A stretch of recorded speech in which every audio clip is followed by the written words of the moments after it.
৩ December ১৯৭১ চারদিকে যুদ্ধের দামামা, একটা দেশ ভাঙনের দ্বারপ্রান্তে দাঁড়িয়ে, আর সারা বিশ্বে তখন চূড়ান্ত উত্তেজনা। কিন্তু সেই সময়ে রাওয়ালপিন্ডিতে যা ঘটছিল তা ছিল একেবারেই অন্যরকম, এক অদ্ভুত শীতল আত্মবিশ্বাসের খেলা।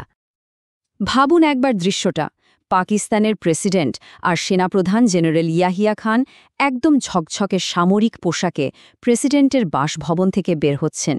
মেজাজটা তার বেশ ফুরফুরে, আত্মবিশ্বাসে ভরপুর হয়ে তিনি এগিয়ে যাচ্ছেন একটা গোপন অপারেশন রুমের দিকে, আর তার মাথায় তখন ঘুরছে একটা মাস্টার প্ল্যান, ভারতকে আগে আক্রমণ করে একেবারে চমকে দেওয়া হবে। কিন্তু সেই পরিকল্পনার সাথে বাস্তবের কোনো মিলই ছিল না। কয়েক ঘণ্টার মধ্যেই সব ওলটপালট হয়ে যায়। সবচেয়ে অবাক করা ব্যাপার কি ছিল জানেন? পাকিস্তানের নৌবাহিনীকে এই আক্রমণের ব্যাপারে কিছুই জানানো হয়নি, আর ঠিক সেই সুযোগটাই নিল ভারত। ভারতীয় মিসাইল বোটগুলো করাচি বন্দরে হামলা করে আগুন ধরিয়ে দিল। তো প্রশ্নটা হলো, যে যুদ্ধটা এত আত্মবিশ্বাস নিয়ে শুরু হলো, সেটা কিভাবে এমন একটা বিপর্যয়ে পরিণত হলো? এর উত্তর কিন্তু কোনো যুদ্ধক্ষেত্রে পাওয়া যাবে না। এর উত্তরটা লুকিয়েছিল ক্ষমতার করিডোরে, এক গভীর ষড়যন্ত্রের ভেতরে। চলুন প্রথমে দেখি যুদ্ধের মাঠে ঠিক কি ঘটছিল, কারণ এই ষড়যন্ত্রের প্রথম ক্লুগুলো কিন্তু আসছিল সেখান থেকেই। এটাকে কি বলবেন, ভাগ্যের পরিহাস? যে মিসাইল বোটগুলো করাচি বন্দরটা ধ্বংস করে দিল, সেগুলো আসলে পাকিস্তানেরই হওয়ার কথা ছিল। হ্যাঁ, ঠিকই শুনছেন।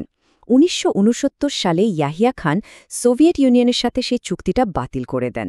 আর ভারত, তারা সেই সুযোগটা হাতছাড়া করেনি, সাথে সাথে রেডিমেড বোটগুলো কিনে নেয়। আর তার ঠিক ২ বছর পর সেই বোটগুলোই পাকিস্তানের সবচেয়ে বড় নৌঘাঁটিতে আগুন লাগিয়ে দেয়। আচ্ছা, এটা তো গেল নৌবাহিনীর কথা। এবার আসা যাক আরেকটা বিখ্যাত যুদ্ধের দিকে, লুঙ্গেওয়ালা ট্যাঙ্ক যুদ্ধ, যেখানে পাকিস্তানের হারটা ছিল একেবারেই অবিশ্বাস্য। লুঙ্গেওয়ালার মরুভূমিতে পাকিস্তানের ট্যাঙ্কগুলো একরকম অসহায় অবস্থায় পড়েছিল। ভারতীয় যুদ্ধবিমানের জন্য ওগুলো ছিল সহজ টার্গেট। তাদের আকাশ থেকে সুরক্ষা দেওয়ার কথা ছিল পাকিস্তান এয়ারফোর্সের, কিন্তু সেই এয়ার সাপোর্ট আর কখনোই আসেনি। একটার পর একটা পাকিস্তানি ট্যাঙ্ক ধ্বংস হতে থাকল। তো স্বাভাবিকভাবে প্রশ্ন ওঠে, পাকিস্তানের এত শক্তিশালী এয়ারফোর্স তখন ছিলটা কোথায়? যুদ্ধের সবচেয়ে গুরুত্বপূর্ণ মুহূর্তে তারা যেন হাওয়ায় মিলিয়ে গেল। ১০০! বিশ্বাস করা কঠিন, কিন্তু এটাই সত্যি। প্রায় ১০০টা অত্যাধুনিক চীনা F-6 ফাইটার জেট পেশোয়ার আর কোয়েটার আন্ডারগ্রাউন্ড বাংকারে স্রেফ বসিয়ে রাখা হয়েছিল। সরাসরি নির্দেশ ছিল এগুলো যুদ্ধে ব্যবহার করা যাবে না, এগুলো নাকি ভবিষ্যতের নতুন পাকিস্তানের জন্য সংরক্ষণ করতে হবে। তাহলে ব্যাপারটা কি দাঁড়ালো? নৌবাহিনী কিছু জানে না, ট্যাঙ্কের জন্য এয়ার সাপোর্ট নেই, ১০০টা ফাইটার জেট বাংকারে। মনে হচ্ছে না যে পাকিস্তান যেন ইচ্ছে করেই এক হাত পেছনে রেখে লড়ছিল? কিন্তু কেন?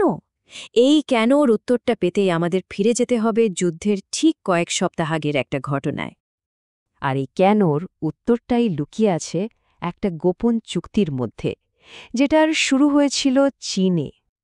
ঘটনাটা হল, যুদ্ধে ঠিক ১ মাস আগে ১৯৭১ সালের নভেম্বরে জুলফিকার আলী ভুট্টো, এয়ার মার্শাল রহিম খান আর জেনারেল গুল হাসান চীনে গিয়েছিলেন।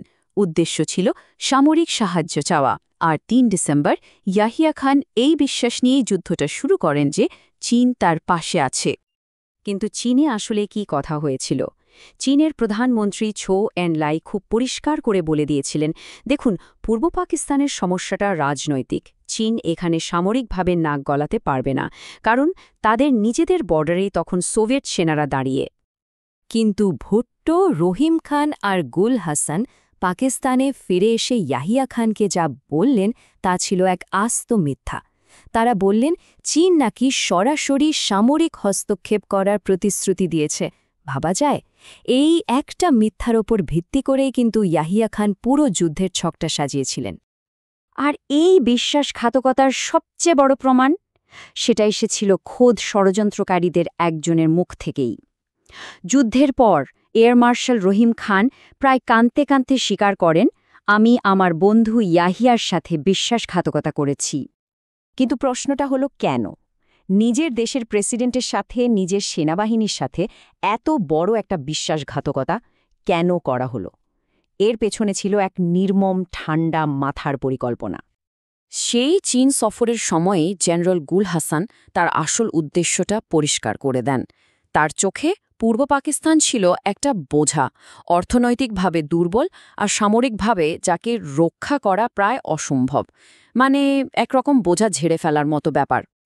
আর জুলফিকার আলী ভুট্টোর রাজনৈতিক হিসাবটাও ছিল ঠিক একই রকম শীতল। তার রিপোর্ট ছিল একদম স্পষ্ট, পূর্ব পাকিস্তান ছেড়ে দাও, পশ্চিম পাকিস্তানকে বাঁচাও। পূর্বের জন্য কোনো সম্পদ খরচ করা মানেই হল অপচয়। আর এই পরিকল্পনাটা শুধু কাগজেই ছিল না, মাঠেও ঠিক এভাবেই কাজ করা হয়েছিল।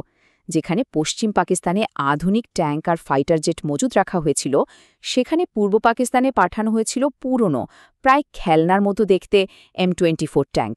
কোনো বাড়তি সৈন্য বা আধুনিক সরঞ্জাম কিছুই পাঠানো হয়নি। পূর্ব পাকিস্তানকে যেন ইচ্ছে করে অরক্ষিত রাখা হয়েছিল। কিন্তু ইতিহাস বলে একটা কথা আছে, তাই না?